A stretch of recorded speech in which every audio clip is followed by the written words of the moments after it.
It is April 3rd, 2017. This is the Watchman News, and I'm Mike Callahan. I ran across an article today, and it was published yesterday, and although it's from a website that we don't particularly care for, known as The Oregonian or Oregon Live, it is a very, very important article. This also proves what I've been saying for a long time about the Hegelian dialect, about how they will create a problem, and they will wait for our reaction, beg them to fix it, and then, of course, they come up with a solution. Now, this also is related to the United Nations, another entity that we're not real happy with. However, again, you have to kind of look at what's there and understand what they are trying to do. So, again, this is on the Oregonian. And the headline is, Americans' right to protest is in grave danger, United Nations warns. Article reads as this: the right to protest is fundamental to the American democracy. Although we're a constitutional republic, the country was born, after all, out of decades of civil disobedience by people angry about taxation without representation. But according to the United Nations human rights investigators, this very basic principle is under attack. Over the past few months, on the heels of a fresh wave of organizing by liberals, at least 19 states have introduced measures that would criminalize peaceful protest.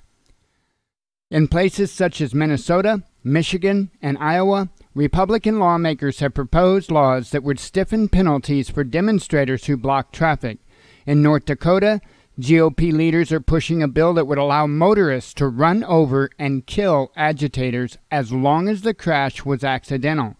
In Indiana, conservatives want to instruct police to use any means necessary to remove activists from a roadway. Opponents worry this could lead to a more brutal police response. Again, that's their solution. Colorado lawmakers are considering a big increase in penalties for environmental protesters. Activists who tamper with oil or gas equipment could be, under the measure, face felony charges and be punished with up to 18 months behind bars and a fine of up to $100,000. A bill pending in the Virginia state legislature would dramatically increase punishment for people who unlawfully assemble after having been lawfully warned to disperse. Those who do so could face a year in jail and a $2,500 fine. In Missouri, some lawmakers want to make it illegal to wear a robe, mask, or a disguise. A hoodie would count to a protest. Lawmakers in North Carolina want to make it a crime to heckle lawmakers. Taken together, the United Nations warns, these bills represent an alarming and undemocratic trend that could have a chilling effect on activism. From the Black Lives Matter movement to the environmental and Native American movements in opposition to the Dakota Access Oil Pipeline and the women's marches, individuals and organizations across American society have mobilized in peaceful protest. Maina Kaye and David Kay, independent UN experts on freedom of peaceful assembly, said in a statement, these bills would make that harder. The trend also threatens to jeopardize one of the United States' constitutional pillars, free speech, the pair wrote. And the bills violate international human rights law, they said. Well, folks, when they use tear gas, when they use CS gas, that is actually banned in the Geneva Convention rules of war.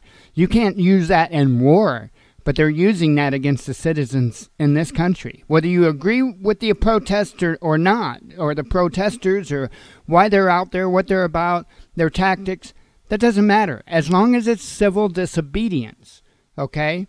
As long as it's not turning into rioting and looting, okay?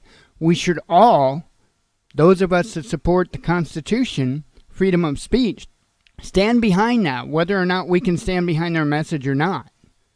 Anyway, to end it, says, supporters of the measures argue that the laws are needed to maintain public safety. The experts, though, disagreed. One person's decision to resort to violence does not strip other protesters of their right to freedom of peaceful assembly, Kay and Kay said. So anyway, you know, this goes back into the whole thing, and this goes back and forth from both sides, right? So I keep hearing people from every side saying, well, you can't have a negative attitude towards police just because there's a few bad apples. Or you got the left side saying, well, you can't have a negative attitude for all of Muslim people because you have a few terrorists.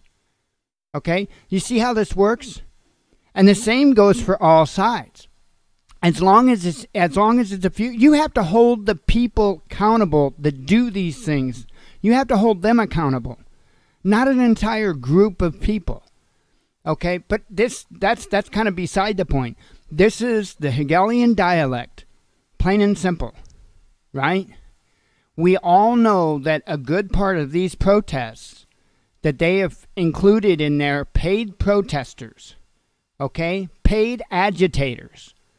And that's what they're doing. They're getting a reaction out of us. Specifically, getting a reaction out of the conservative people, okay? That's the main ones they're going after at this point for as far as a reaction. And they're getting it. They're largely getting it. This is why I don't wave flags, folks. This is why I'm not a conservative. This is why I'm not a liberal. And I don't even want to be called a libertarian. I don't want in your box at all. I want to be able to critically think about each and every situation separately. I don't want to identify with a group of people that already has a preset notion of how I feel, how I think, what I have to say, what I stand behind. No, I don't want that. I'm an individual. Just like the Constitution gave me a right to be an individual. I suggest we all get back to that.